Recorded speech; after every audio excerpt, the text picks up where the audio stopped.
Shalom, untuk mendengarkan firman Tuhan, marilah kita bersatu di dalam doa.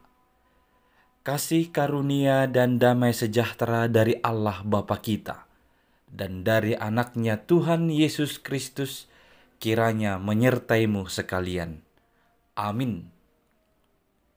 Ayat harian untuk kita pada hari Kamis 11 Januari 2024 tertulis di dalam Injil Matius pasal 10 ayat 16. Lihat, aku mengutus kamu seperti domba ke tengah-tengah serigala. Sebab itu, hendaklah kamu cerdik seperti ular dan tulus seperti merpati.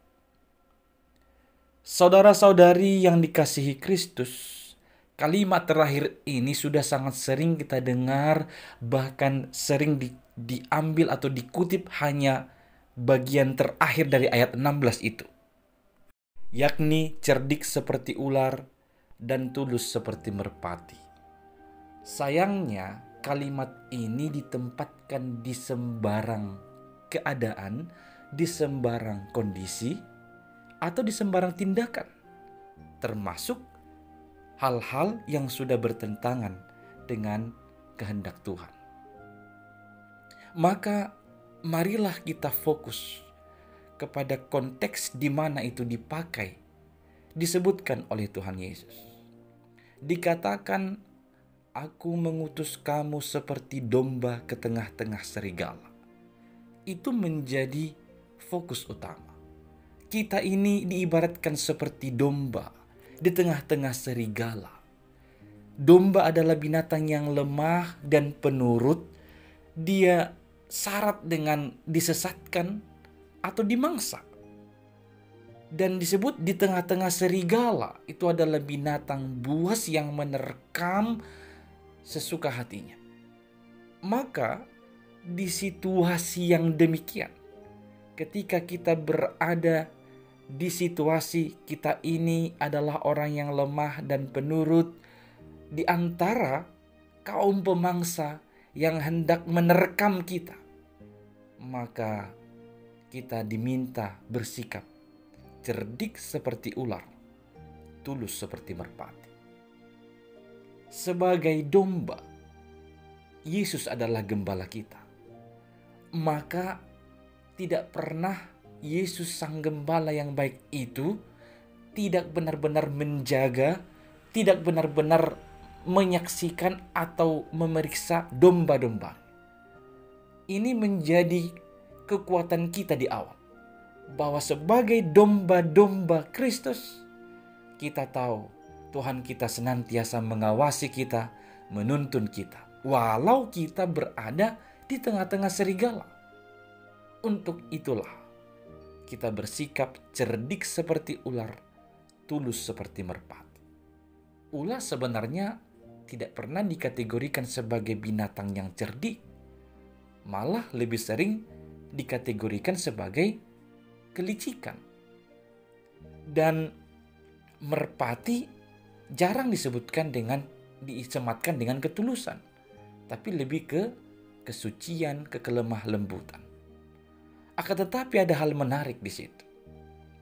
Ular adalah binatang yang tahu tempat yang aman, yang tahu menjauhkan diri dari ancaman dan gangguan. Sedangkan merpati, dia ini adalah burung yang bisa terbang berkilo-kilometer.